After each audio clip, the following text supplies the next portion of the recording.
All good? All good, brother.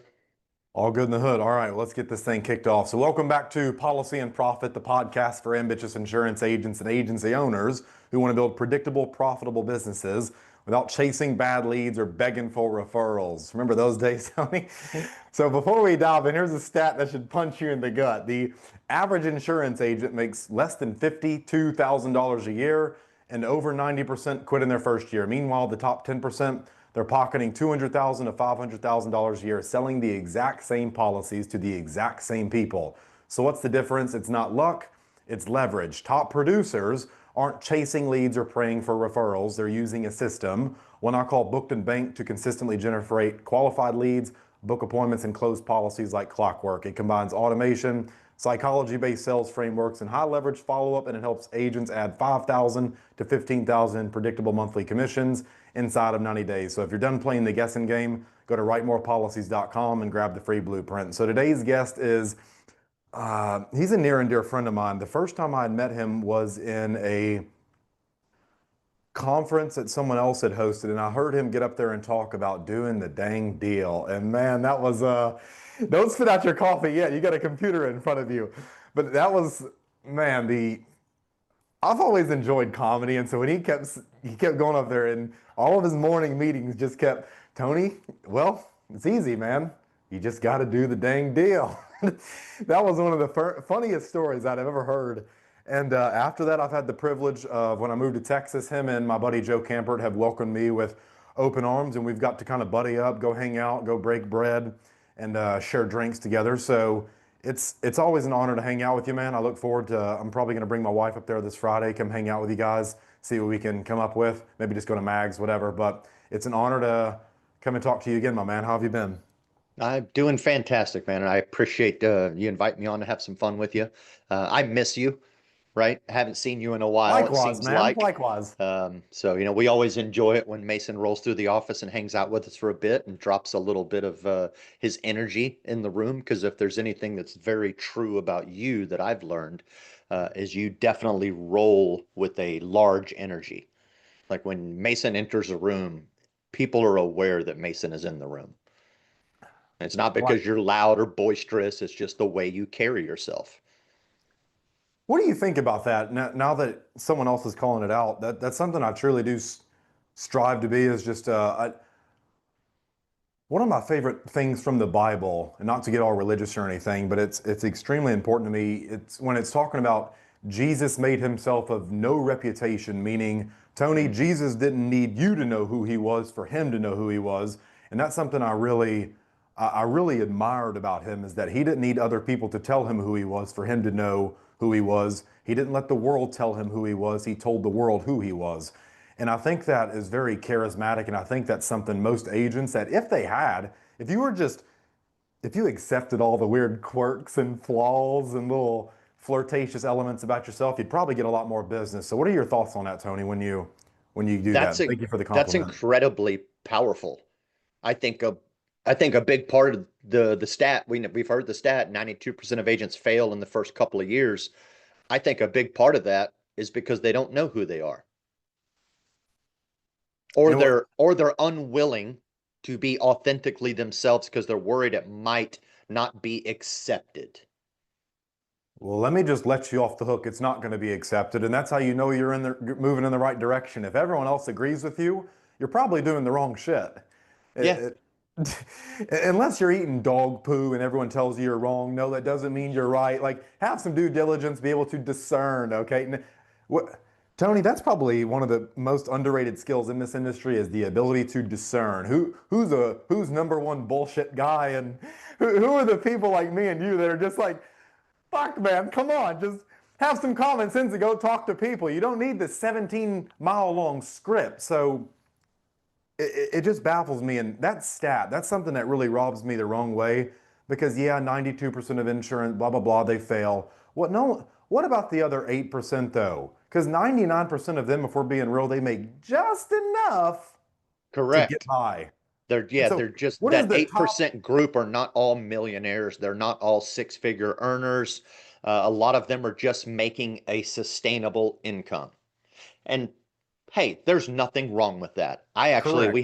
We had a morning meeting today, and I asked, after I went through some other stuff and topics, I asked everybody in our office, I'm like, why are you here? What is it that you're trying to accomplish within the world of insurance, right? In this job, in this career, in this path, in this business industry, whatever. What is it that you're trying to accomplish? And one of the answers that one of the guys gave was sustainable income. I want something that's steady, something I can rely on, something that I know day in and day out, if I'm putting in ABC effort, I can predict XYZ outcome on a regular basis, right? And create some kind of level sustainability for myself. Um, that can be very difficult in insurance, especially if you're running in a commission only space, because you are going to have peaks and valleys. But your consistent activity is what minimizes those peaks and valleys, right? To create that sustainability. Someone else's answer was they wanted to create abundance for their family and leave a legacy behind. Beautiful. Another example was I want to be a role model for the younger people in my family, right? I want to show them that I can achieve some level of greatness, some level of success, if you will. And success is certainly relative. And I think that's one of the other problems. I think one of the reasons that agents don't know who they are, right, or they're afraid to unapologetically be authentic, is because they don't know really what they're trying to accomplish in insurance.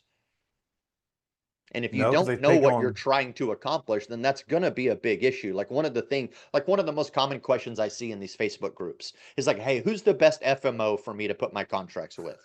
I'm like, there is no best FMO. There's the best FMO maybe for you. And I always answer this question the exact same way because every time you'll see it, just like, "Hey, who's the best FMO?" And then everybody pitches all their favorite FMOs or pitch Oh themselves, God. "Come with me, yada yada yada," and then they're blowing up someone's DMs. I answer it the same way every time. I'm like, the best FMO is the one that aligns with your goals and provides you the things that you cannot provide yourself. And if you don't know what those things are, you should not be signing a contract with any FMO until you can at least discover, what am I trying to accomplish in this business? What are the things that I need to be at the level of success that I'm trying to achieve now? What are those things that I can't do for myself, right?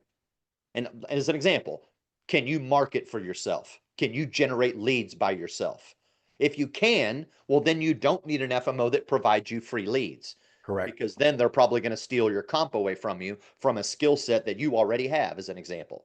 Now, if Yep. on the alternative, you don't know how to generate leads and you don't know how to market yourself and you don't know how to get your ass off the couch to go talk to people, then yeah, you might need an FMO that provides you free leads and then compensates you accordingly.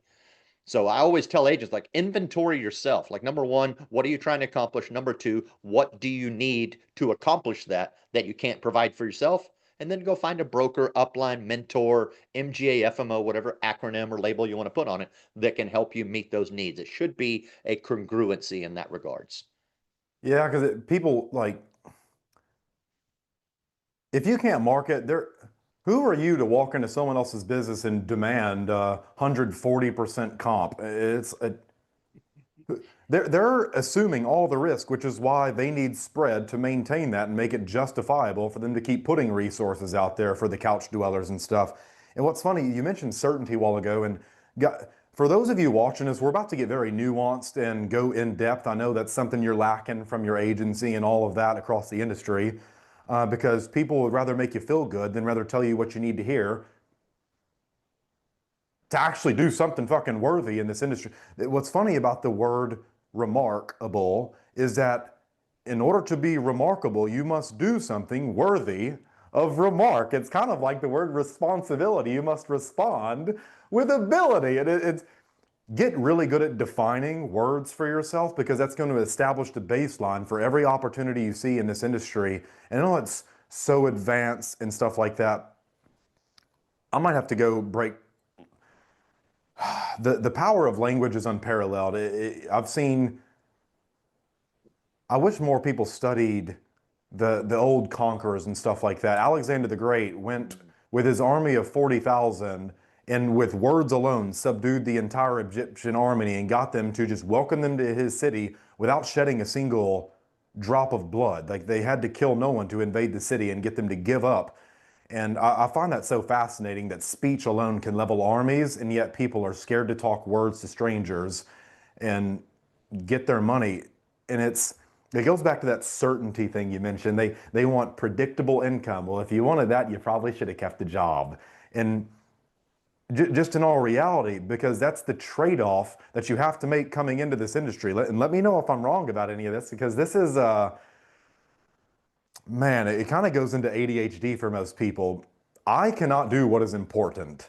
I can only do what I'm interested in. That's just how my brain works. If something is important to me and I don't find it interesting, I'm just not going to do it. I'd rather, let's be real, when it comes to playing video games or reading a book, that's the trade-off you have to make. And so if you know you struggle with stuff like that, you must find interesting things about important things before the consequences get too big and you're homeless.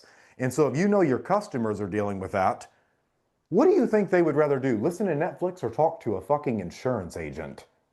Oh, well, they definitely rather listen to Netflix. Yeah, So, you're competing on trade-offs. You're competing on correct. your competition isn't other agents. So quit listening to these other people talk about their fucking scripts and you're asking the wrong questions. What FMO? How do I make myself so interesting? Another human is willing to turn off the TV to give me 30 seconds of their life, because that's a big ask, Tony. And let's just be real. Let me just say thank you for giving me your time out of your life to come on a podcast that you have no idea what's going to be the result of this. It's like, let's be real. People don't understand what people are giving up to come do something with you. And I never take that for granted. Tony, have I ever stabbed you in the back or fucking burned you or anything like that? No, no. No. That's one of the reasons I like you and have a ton of respect for you is because you say what you mean what you say, you deliver on your promises. Like anything you've ever told me, like you're boom, you're there for it. And if for any reason you can't, like you have a super valid excuse. Like we had this webinar or this podcast scheduled previously, and then something came up. What'd you do? You did exactly what you're supposed to do as a grown adult and a professional. You called me up and said, "Hey, sorry, I just need to reschedule it. Click my link and find something that's convenient for you, and I'll be there for you." So that's like one of the things I've always appreciated about you. And then I have another good friend in the industry, Perry Lunsford. If you don't know Perry Lunsford out of Fort Worth, Okay. you should probably get to know him. He is definitely one of the baddest dudes in this industry. Earns about $4 million a year, running his health insurance business up there with the Lion's Den. But he says something that I take to heart very well. And this isn't just true of insurance, this is true in business in general. Do what you say you're going to do, when you say you're going to do it, and do it with a smile. And if you can master those three things, he says you will be light years ahead of all of your competition. Because most of your competition, and I'm guilty of this myself, I'll say things that I plan to do and I never get them done because I allow certain circumstances to get in the way for some reason, right? And I can't meet that promise that I made to myself and sometimes to someone else. Like it just happens, right? And it's not that I'm saying that to like throw myself under the bus like I'm saying a bad person, but I'm just being very real and vulnerable that shit happens. And I'm an imperfect human, and occasionally I will verbally say things like, "Oh, I'm not going to be able to live up to that commitment. I opened my mouth a little too big that time." Like, for example, I promised everybody in Invictus that I was going to go on stage this last year and deliver a talk in Spanish. Didn't happen. I gave a talk in some Spanish and some English, right? I did give a talk, but I was willing to get up there and at least make a little bit of an ass of myself that said, "Hey, I know I said I was going to give you guys a Spanish talk last year. I don't have it mastered yet. So I'm going to give you as much Spanish as I have and I'll finish in English or whatever I got to do." Um, but I didn't run away from the challenge completely. I just didn't meet it at the level that I promised that I would meet it at, so to speak. So even just at that level, like again, going back to what Perry said, do what you say you're going to do when you say you're going to do it and do it with a smile, and you will be light years ahead of your competition. That's something, Brian Trace, have you ever watched his Phoenix seminar? It's absolutely beautiful. It's 10 hours. I know it's a long one, but I'm saying any one of you who want to understand yourself and the world better, there are certain things. Tony, would you agree with me? There are certain laws that are, they don't care whether we know about them. They don't care whether we agree with them. They don't care whether we believe they exist or not. Like the law of gravity. Tony, if we jump off a building in Tokyo or Japan or Austin, Texas, we're going to go down pretty quick and then splat. It Yeah, doesn't care results whether are going we to be the like it, same agree with it. regardless. It there are certain laws that exist in this world that apply to all humans, like what you just talked about, the confidence. It's doing things with trust. And Perry has my respect. That's another lesson we should probably go into is most of you aren't in the business that you think that you're in. You're not in the Mm, business of selling insurance. And so you have to know the shit. And some shit just stays shitty. And you just have to learn how to navigate around the nuances. But confidence comes from a French word, confido or confido, which means with trust. And so when you say you're going to do something, if you don't do it, you're not operating with trust. You don't believe in what you say you're going to do, which means you're incongruent. And what's going to happen is you're going to see the external world reflect things back at you that make you feel unconfident.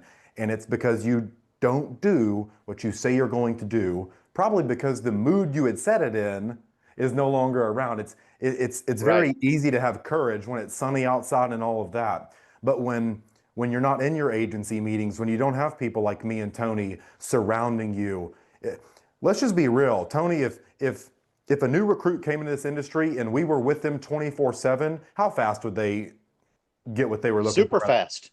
They should Exactly. easily be profitable within 3 to 4 months tops.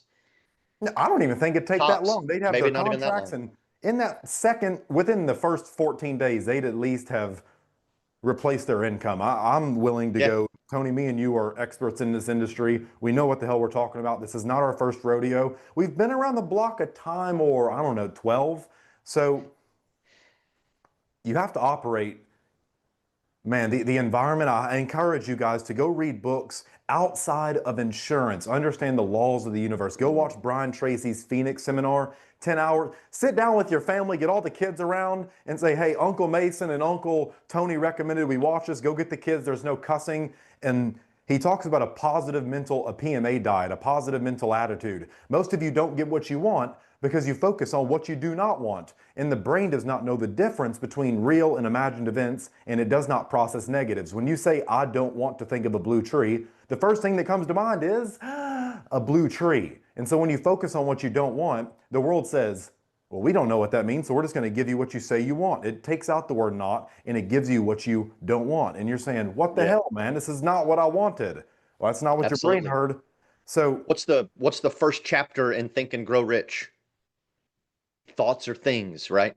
Thoughts are things. And this is a topic that I love to ponder on this topic from time to time because I understand thoughts are things in regards to how they affect my mentality, how it affects my behavior, how it affects the results I get. Because if I think something, then I'll behave that way.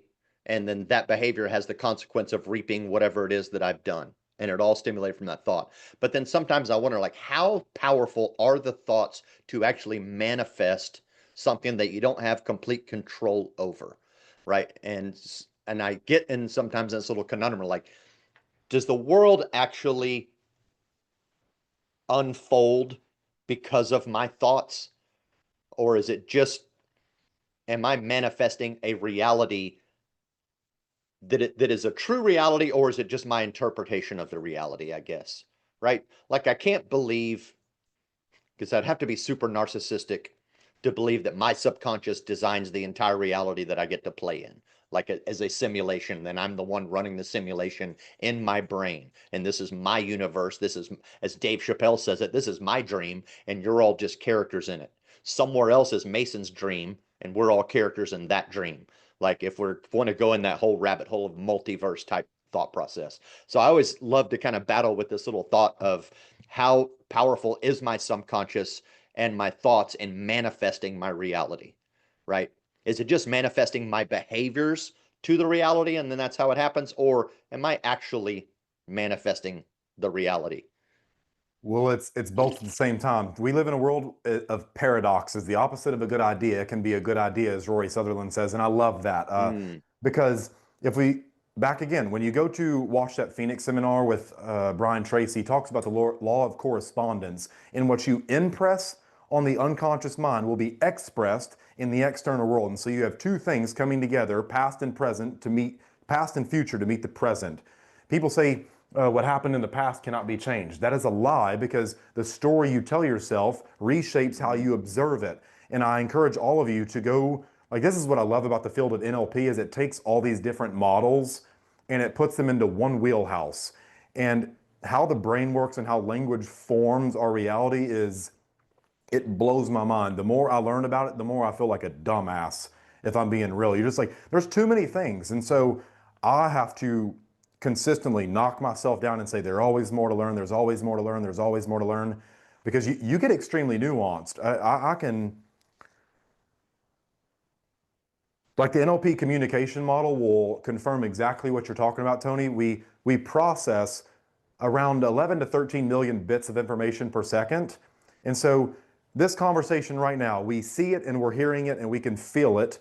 And then we unconsciously, we separate and we generalize, delete, and distort most of that and do it down to about 126 bits of information per second, which means we're deleting most of it, which means we're operating on a model of distortion. Which is when someone tells me they know something, I'm like, okay, but how do you know? How do Mm. you know? Because you could have misrepresented the map.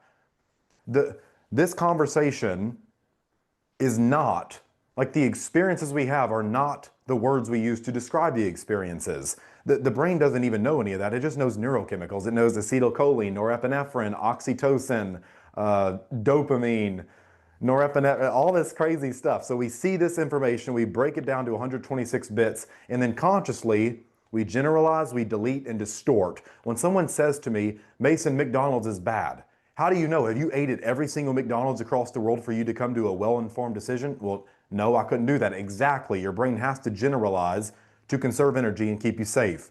And so it does about 7 plus or minus 2 chunks. You can only consciously think about 7 plus or minus 2. 5 if you're really dumb, 9 if you're really smart, 7 for the average person.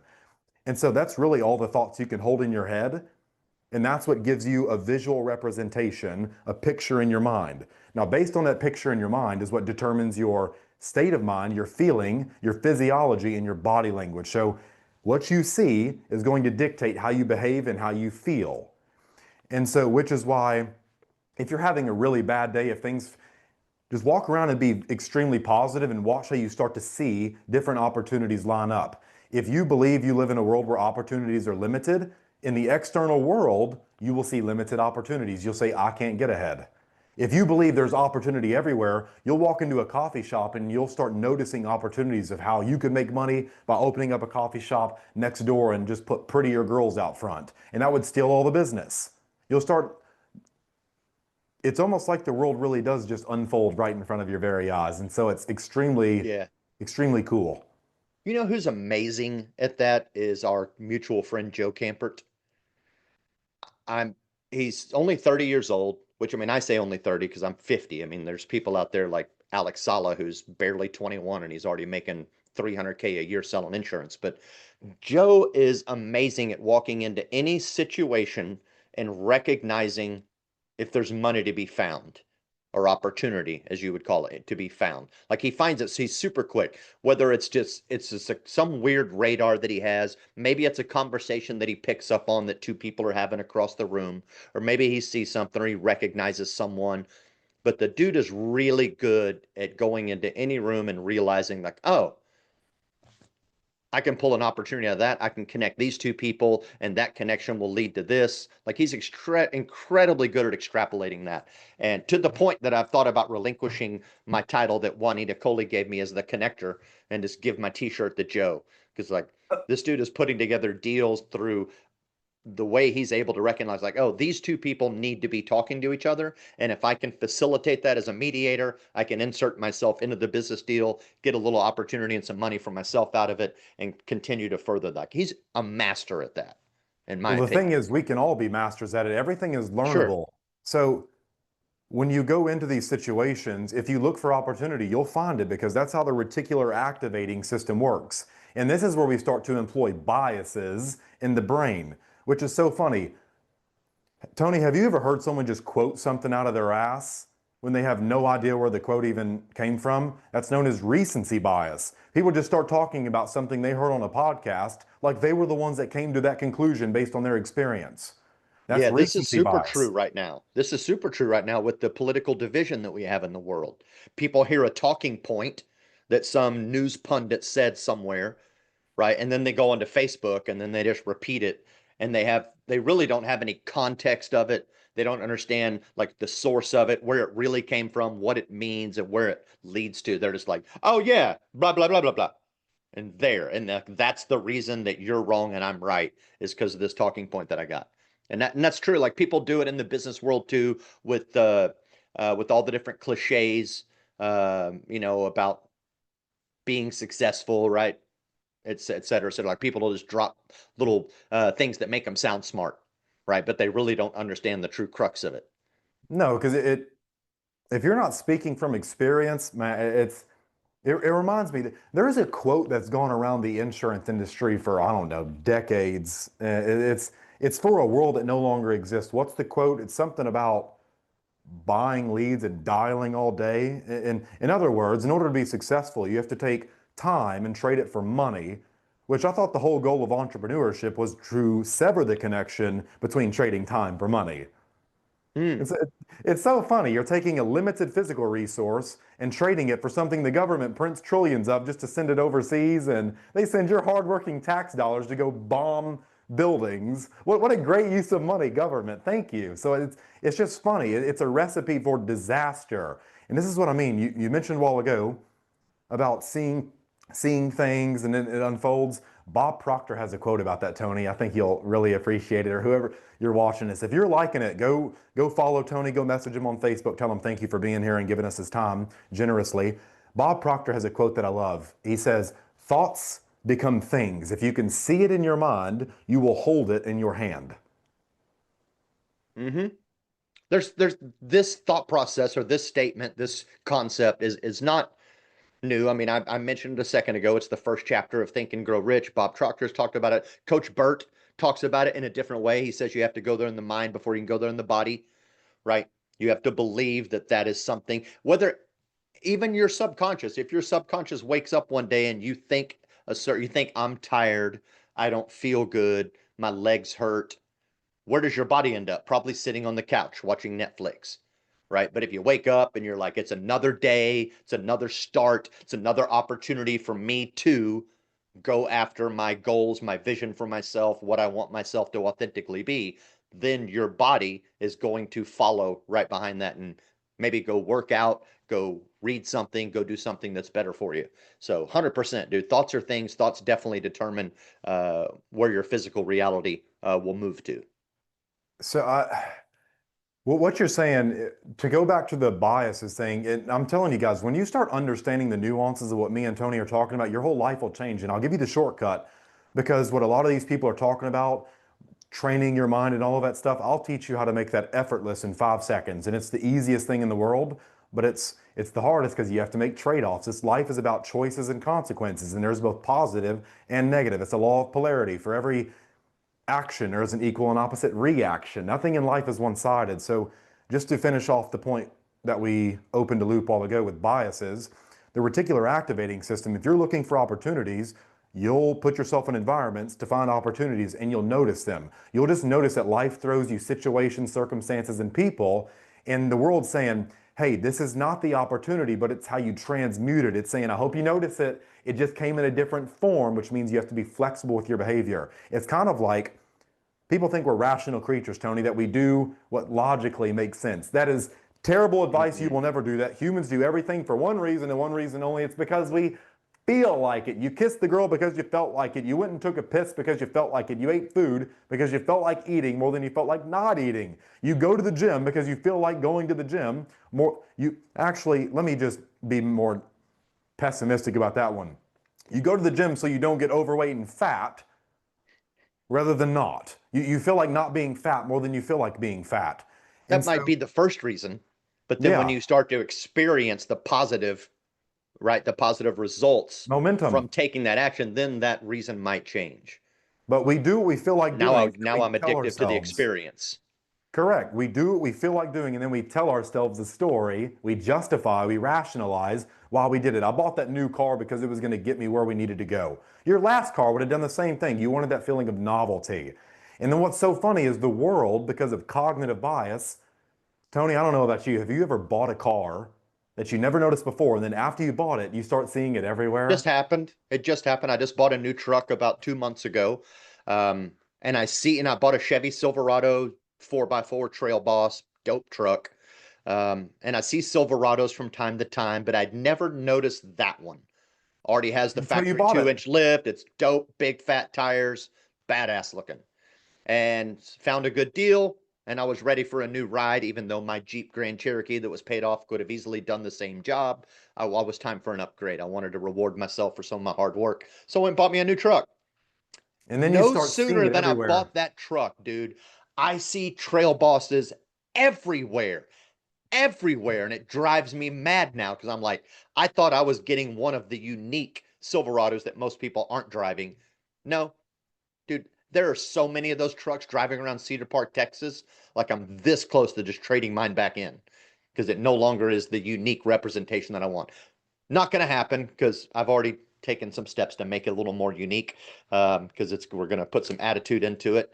But yeah, that's true, and that's also, well, on the flip side, this is an example of keeping up with the Joneses. It's the greed factor in a lot of us, and you'll see the same thing in a different angle. If you go into a neighborhood, let's say a brand new neighborhood, right? Everybody moves into it, and they're all driving whatever, and then some dude goes and gets the new Tesla. Come back about 2 months later and look in that neighborhood. Dude, Teslas. you're gonna see so many more Teslas in that neighborhood for a very similar reason. People see it, they like it, they want one. So it's not the same level of cognitive bias that you're talking about, but it's similar. That's the Well, greed level of it. but this is where we get into uncharted territory for this industry, and this is probably the first conversation that'll ever be had in this industry about this, which is where we get into the work of sociology. People talk about it all the time. Mm. Psychology, psychology. I used to be a huge buff around psychology. I went and spent hundreds of thousands to learn language and how the brain worked and how to change my mind and my mindset and think and grow rich and all this. And then what we started to learn about was the environment. What Tony is just talking about is the environment. If your neighbors start buying Teslas, you no longer fit in if you're the odd duck out who doesn't have a Tesla. So you do things in order to fit in, to be familiar, to blend, to stay safe. That way you don't get pointed you don't get singled out. And it's once you understand this stuff, you can start to create movements. The day of talking to one person is dead. If you want to sell, you have to learn to sell to the masses. You have to move and migrate large groups of people who want to stay safe, which is where I like, what's his name? Bert. I like, I Coach don't, Burt? yeah, I've listened to some of his stuff on Pray Drive, and that's back when I really believed in the power of psychology. But what influences psychology unconsciously? Rather than me going and taking cognitive, conscious effort and trying to change, that sounds like work.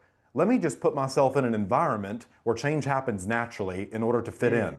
If I hung out with 20 Tony Merwins, granted, that was possible, I'd probably become the 21st Tony Merwin in my own way. And so if you can find the environment that would make it unreasonable for you to not get the level of success you want, you will get it.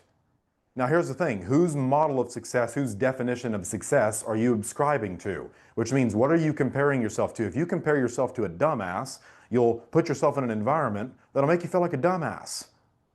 You have to change the comparison. So find really successful people who do want what you want. Surround yourself. I don't care if you got to bribe them. I don't care if you have to send their kids Christmas gifts or I've gotten you personal gifts because you're a dear friend. Like, you want to surround yourself with people who bring out the best in you, which is where we get into the work of sociology. Go read a guy named Richard Dawkins.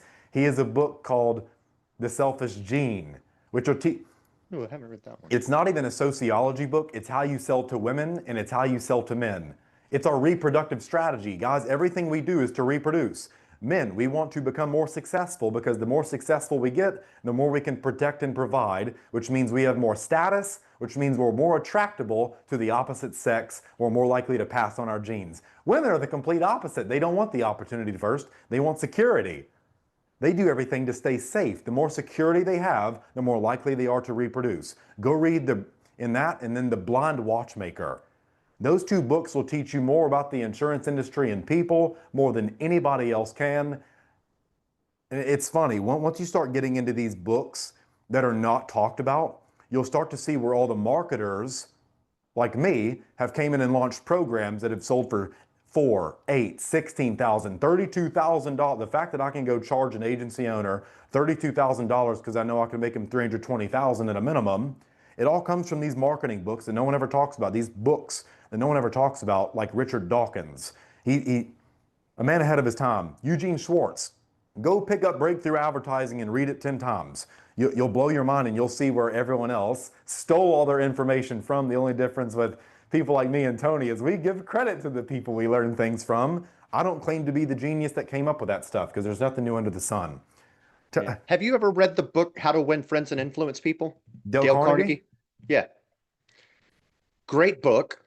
Great book for sales, networking, etc. But as much as that is a great book, I also think it creates a problem.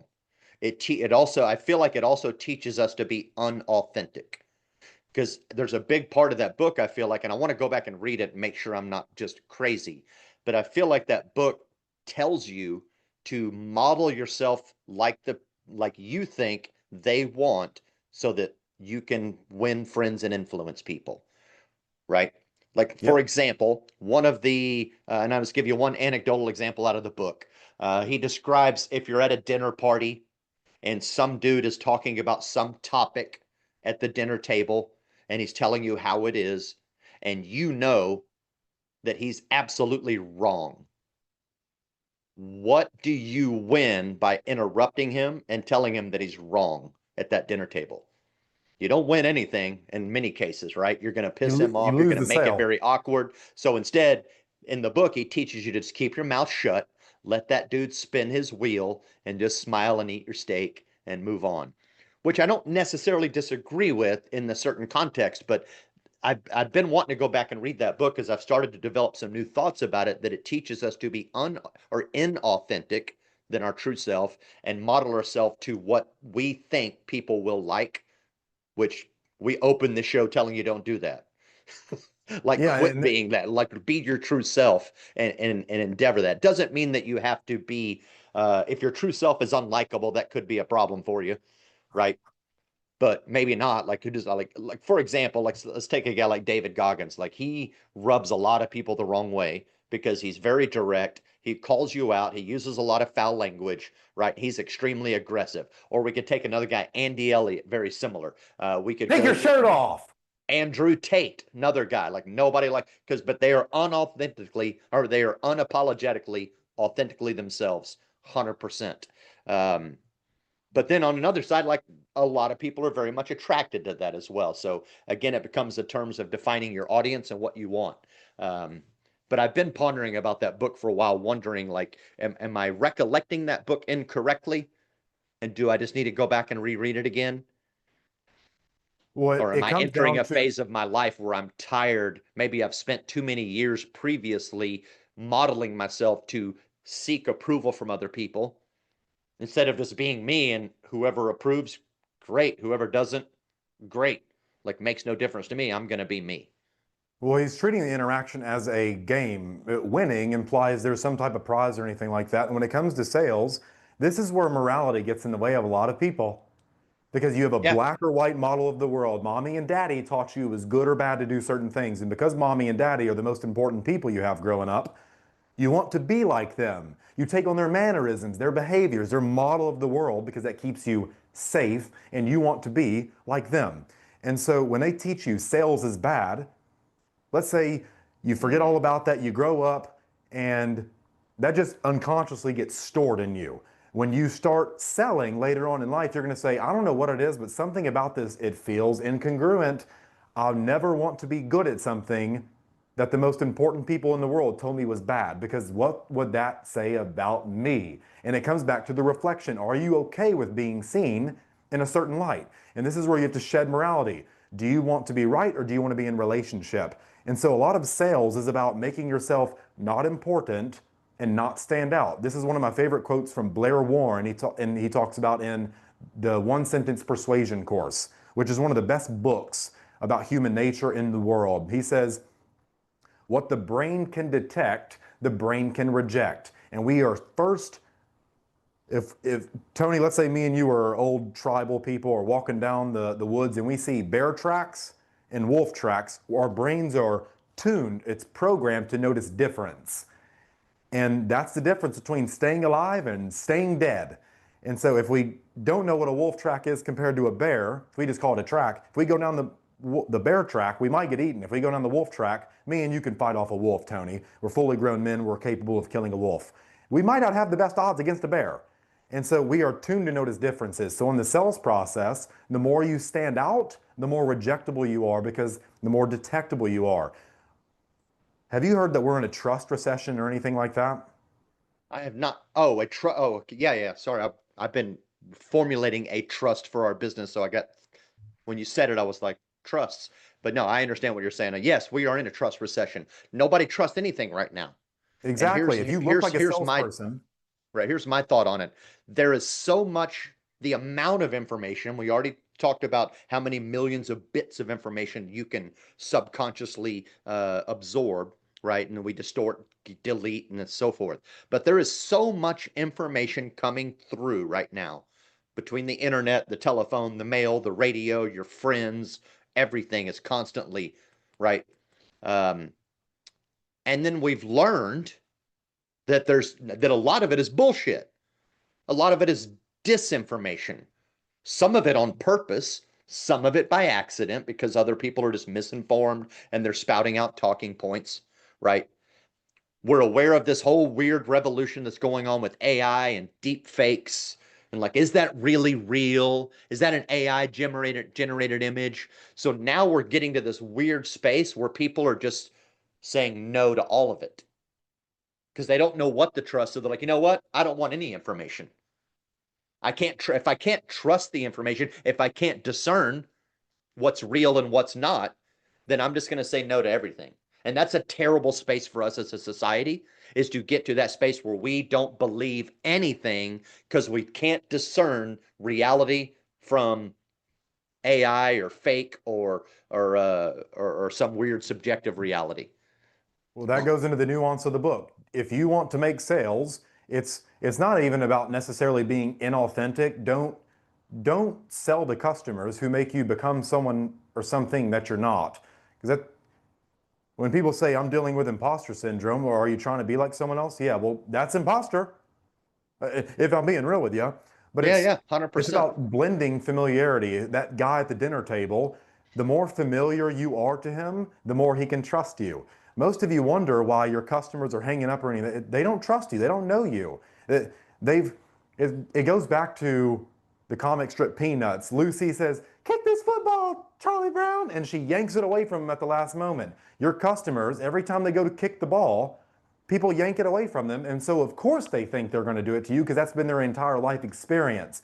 We assume that we're selling to, what's the best way I can put this, virgin customers.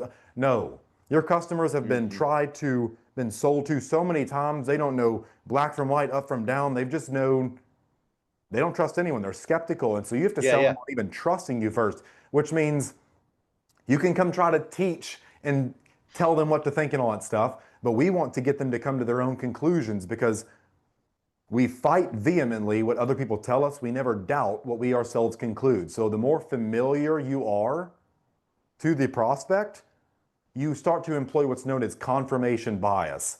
Most people like to live in echo chambers in today's world. So if you want to make a large amount of money, it's largely about Blair Warren's quote again: we will do anything for those who confirm our suspicions, who encourage our dreams, who justify our failures, who allay our fears, and who throw rocks at our enemies. So the more familiar you are, that's what Dale Carnegie, I think, is really the underlying principle of the book. He's just helping us become aware of really,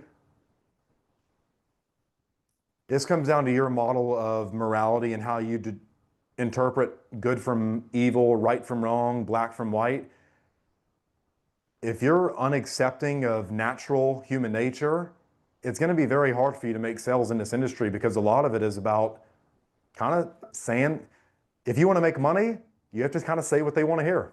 If we're being completely honest, a lot of the time, because most customers, that negative self-admittance, it's hard for people. The average person, Tony, admitting that they are wrong, it feels psychologically deteriorating. It feels unstable. You're telling me I've lived my whole life the wrong way. What does it say about me? Am I done?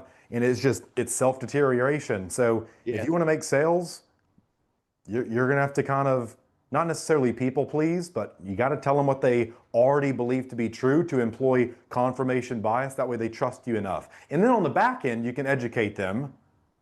And if we're being real, help usually hurts before it helps. Yeah. Now you're spot on. I tell my agents this all the time. Don't argue with the marketplace. Sell the marketplace what it wants.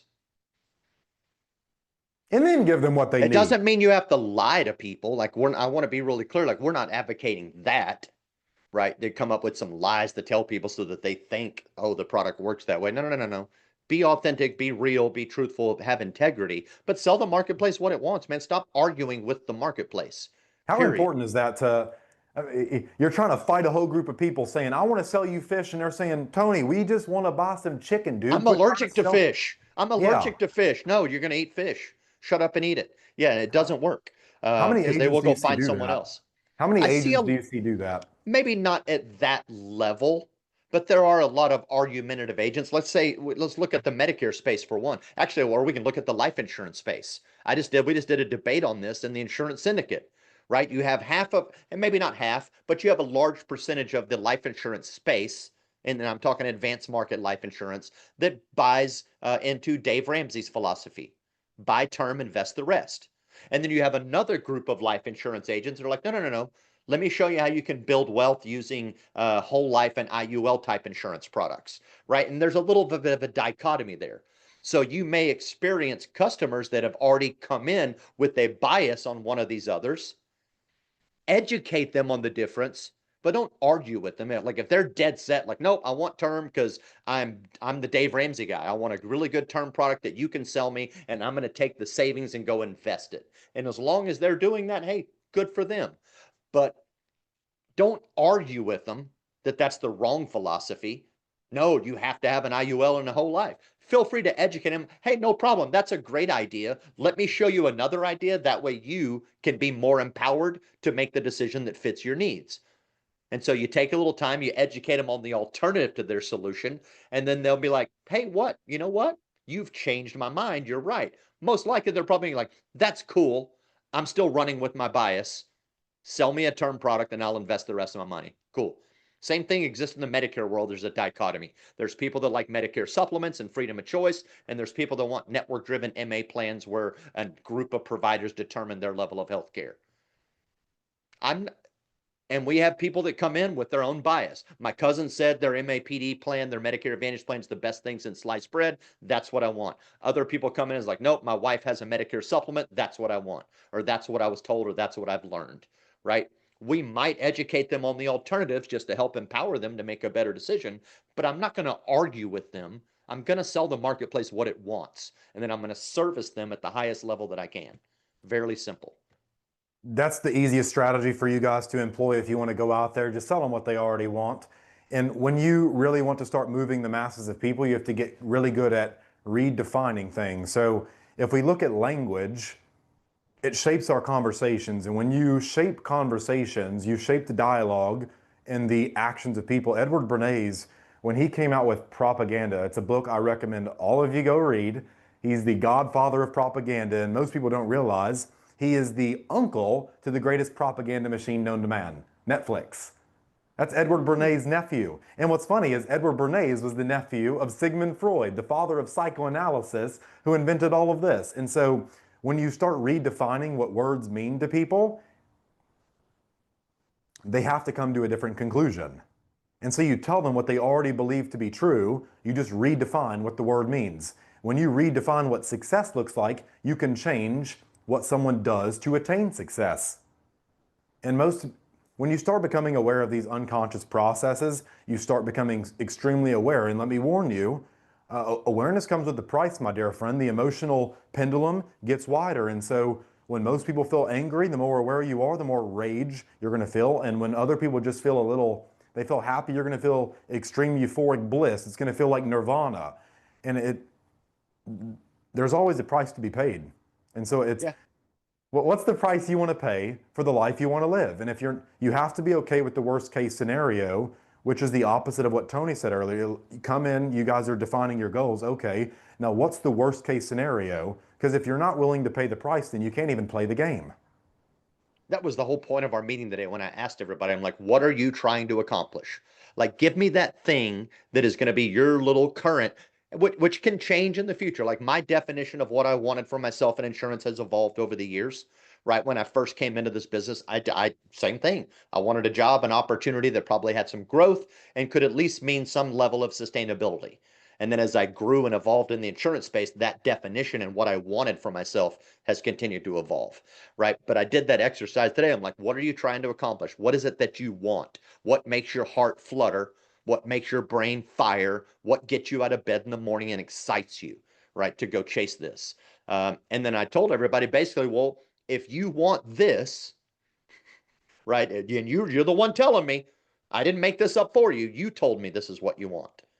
Now, guess what? Here's the sacrifice you're going to have to input to get that, right? And I built it basically around a very simple philosophy that I followed in insurance that I think is true for an independent agent. And I'm not saying this is the level that you settle to. If you're beyond this, great. But I'm talking to newer agents here like I have in my office. I'm like, look, if you want this, then the mindset that you have to come up with is, I said, one a day. You're looking to close one new friend a day. If you can get to that level of consistency first, where every day I get my one, if you can do that over and over and over and over and over again in this business, because of the compounding effect of renewals that exist in insurance, particularly my world of Medicare, you will have a very fruitful career. You will get these things that you're telling me that you want.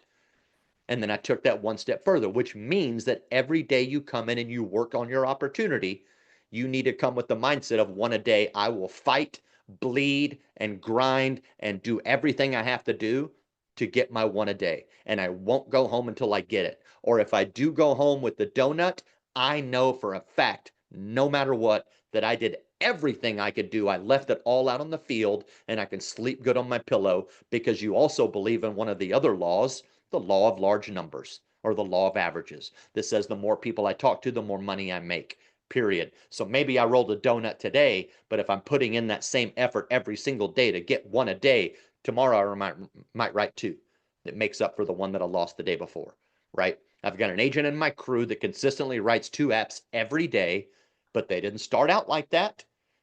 And they still don't write two every day, but they add, like if I look at it over time, they average two a day. And the person is making bank. They're making like 300K a year. They love it. They have all the freedom they want. They have all the panache and notoriety that they want for themselves, right? They have the abundance, etc. But it came from coming up with that mindset of like, number one, what do I want? How am I going to go get it? Do I believe in myself? And then, okay, let's just go grind every day. Let me try to close one a day. I think that's beautiful. It just comes down to the law of polarity. If you want all the good, you're going to have to be willing to pay for the bad. And I don't 100%. care who you listen to. I don't care if Andy Elliott himself comes to your house and tells you you can have everything you want. For and why can I say this? Well, one, I never sold my friends out in order to get something. So two, if you try to have everything, you will have nothing.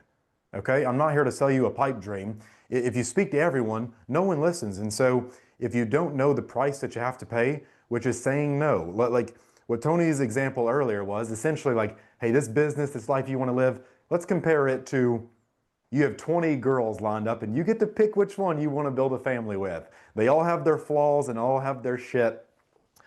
But if you keep trying to start over with a new girl because you don't like the shit the first one has, you're never going to build a family. You're going to have 20 half-built bridges and 19 girls that just absolutely hate your guts, and then the 20th will leave because what the other 19 said. You have to be willing to say no, even when new girls start joining the lineup, and then you have 100 girls to choose from. You're going to have to say, nope, I chose to stick with this one. I chose to stick with this one. And you have to get good at saying no, which is like, Yeah. I'm sure even Joe would agree with me even on this. You said he can spot opportunities. There's a lot, what Tony is not mentioning with that is there is a lot of opportunities he has to say no because that would require him to start over. And a lot of you in the industry keep saying, well, I'll try this funnel, I'll try this lead source, I'll try that. You have to pick one and make it work. Pick Yeah. one and stick with it. Okay, because Yeah. any one of them will work if you stick with it long enough. That's really For the what it most comes part, down yeah, to. that's absolutely true. And this is a great lesson in the insurance space. And we've talked about this before. This is one of the um, accidental faults that a lot of agents fall into, right? Pitfalls, if you will, because there's so many product lines that you could choose as an insurance agent. I mean, especially if you have all the licenses, property, casualty, general lines, life, health, accident, etc. Like the number of product lines that you can pick to play with is unlimited. Doesn't mean you should be doing all of them, especially if you're newer, right? And Alex Hormozy talks about this as well. He talks about the art of saying no to make more money. He's like, a lot of people, it sounds very contradictory, right? He's like, but you need to say no more often so that your core opportunity can accelerate and make money. I've been in this business 21 years. I have started over a couple of times, mostly through buyouts and changes in direction of what I'm doing. But I've always done one thing, and that's Medicare. 21 years in the Medicare space, period. I believe in long obedience in one direction. It doesn't mean that the only product I sell is a Medicare plan, right? It just means my marketplace is just that group of people. I only want to work with people on Medicare, period. I can sell them a core Medicare product. I can sell them other ancillary lines, but that is my one audience. I'm not going to all of a sudden go, oh, well, let me go talk to this group of people now that don't fit my core value, my core product line, my core mission statement and purpose of my business, just because some dude said, hey, grab this contract with me and I'll show you how to make a bunch of money over here doing something completely different. You're deluding yourself. Until you get to the level to become a Pete Fournier, where you truly can be all things insurance and you can learn to silo that into your different teams and your expertises. When you're new, man, you need to focus on one lane and go bust your butt in it. And what I mean, again, one lane, I'm talking one audience. What is the product line and the group of products that fit that one audience, and let me focus on them. Yeah, you have one lead source, one type of thing you sell to one type of person. That's it. Well, it's so fascinating. I've never heard anyone else talk about this in the insurance industry. It's the power of, it's probably the strongest word in human existence, which is the word you just said, Tony, no. And what does the word no do? It creates boundaries. Most people think freedom exists without boundaries. I can do whatever I want. It doesn't start off like that. It's the fact that you tell yourself, look both ways before you cross the street. That gives you the freedom of not being fucking ran over. So you have to know what you cannot do, which gives you more permission and validation to do what you want to do. So no defines your boundaries, and a lot of you just haven't defined them, which is why you're ping-ponging all over the place. And this guy says, well, I'm doing this much over an IULs, and you go get a contract from him and he leaves you high and dry and he said, well, this doesn't work. It's not that it doesn't work, it's that you didn't work.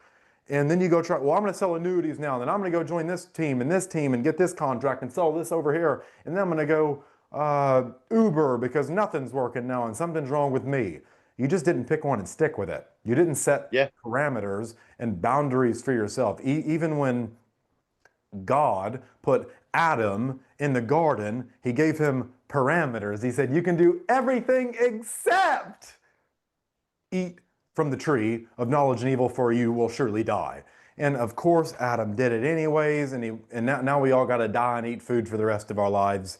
So thank you, Adam, our descendant, or he messed it up for all of us. So our ancestor. Do you know how much? Do you know when God said you may eat freely of the trees of the garden?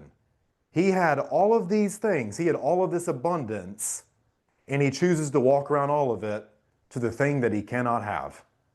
We walk through everything we can have for the one thing that we cannot. Does that not sound like humanity?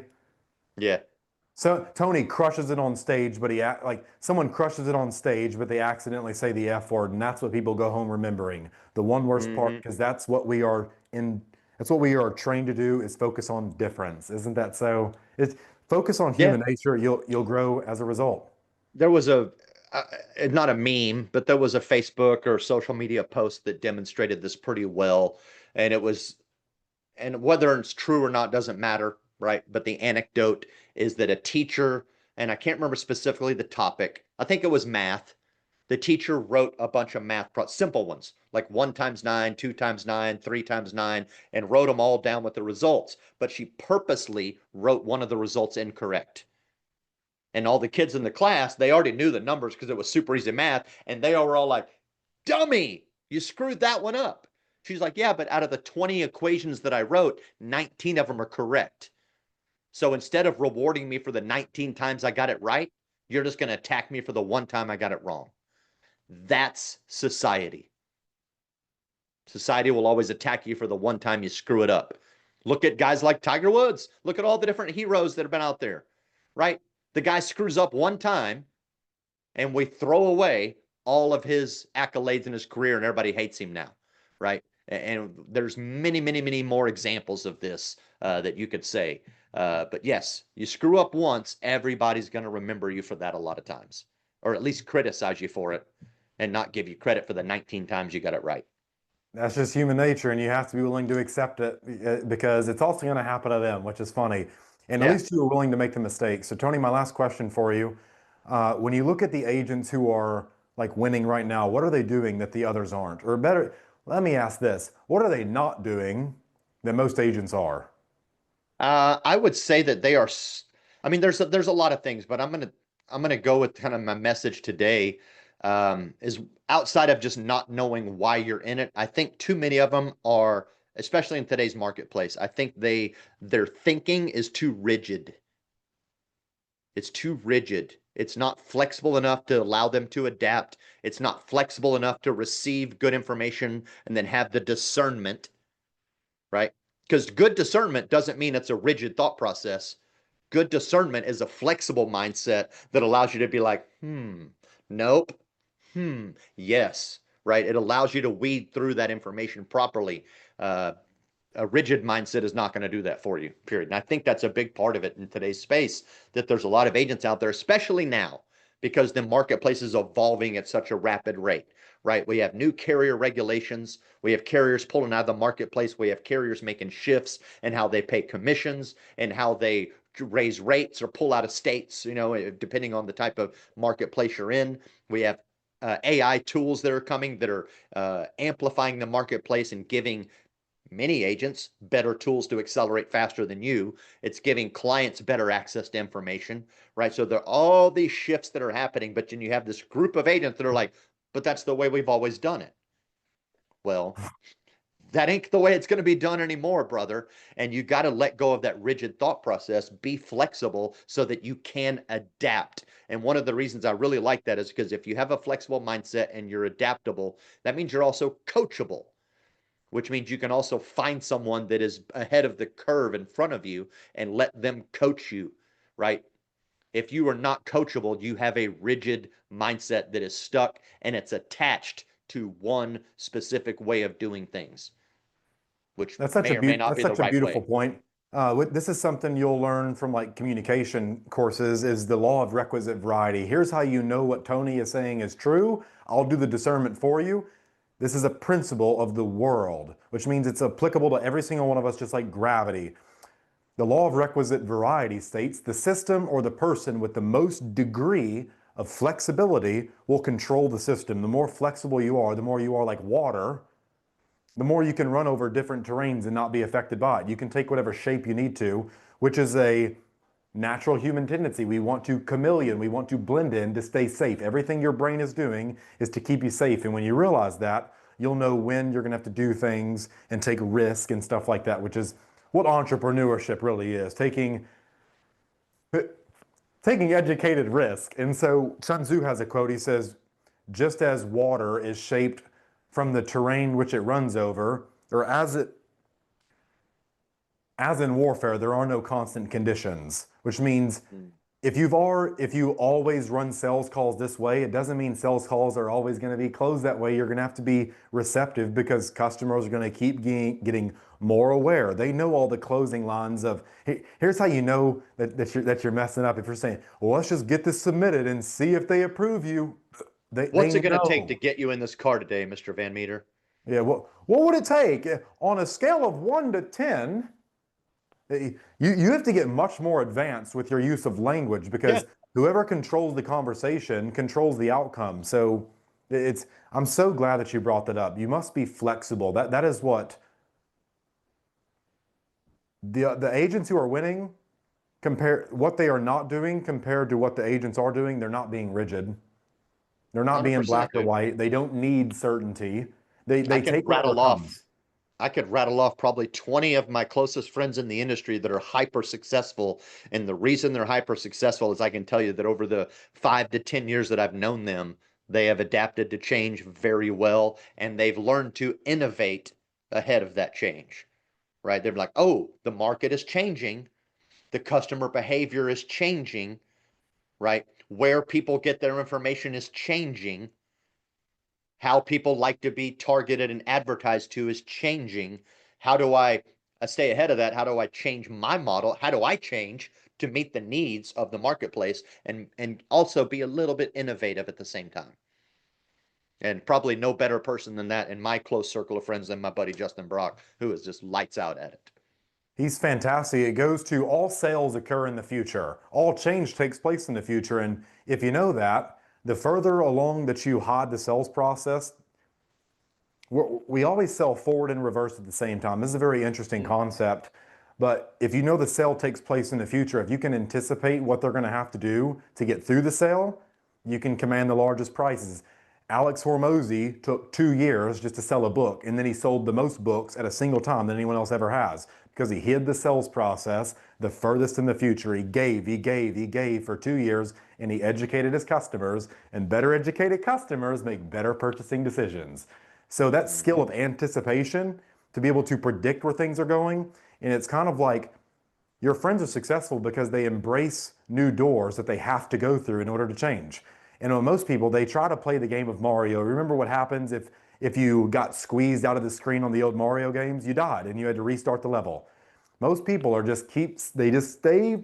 I'm so good at this level though, Tony. I don't want to go through the tunnel of the door to go to the new level and be bad at the new level. I'd rather keep getting squeezed out than going through the new door.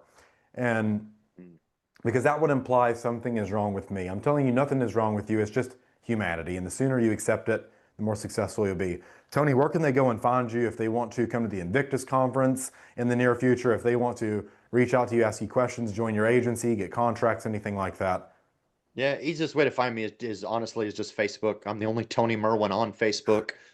So just type in Tony Merwin, you will find my profile. It's a public profile. Feel free to DM me. If I don't answer immediately, I'll certainly jump to there as quick as I can. You can also find me in the Insurance Syndicate Facebook group, which is a Facebook group that me and my buddy Joe Campert administer and moderator, whatnot. Excellent, excellent group. So yeah, that honestly, those are the easiest places to find me. I will 100%. attest to that first and foremost. It's about the only LinkedIn, I'm on insurance group. LinkedIn too. I'm also the only Tony Merwin on LinkedIn. So I mean, I'm easy to locate. If you guys want to reach out to him, which I highly encourage you to do, I'll put all of his links down below in the description. And let us know what you thought of this. If you want more real conversations, Tony, I'll go into surface and reflections and all that stuff later on in a different video because that's quite advanced. But Tony, thanks for giving me your time, man. I'm going to hop on another podcast. I know you have things to do as well. So you Yes, guys go sir. show love to Tony. Go join the insurance syndicate. Tell Tony and Joe thanks for all they do, and go ask them questions, guys. There's no stupid questions, only stupid people for the most part. So if I'm just being real, but most of you, unfortunately, just aren't going to make it because you're unwilling to change. And you know what? I applaud you. The faster you get out of this industry, the faster you can actually get into something that you love. So Yeah. hats off to you if you're willing to admit that, hey, I made a mistake coming here. I got sold the shiny object. Get out and go do something you love that your family encourages you to do. So with that being said, love you guys. Keep being awesome. Happy hustling, and I will see you on the next one.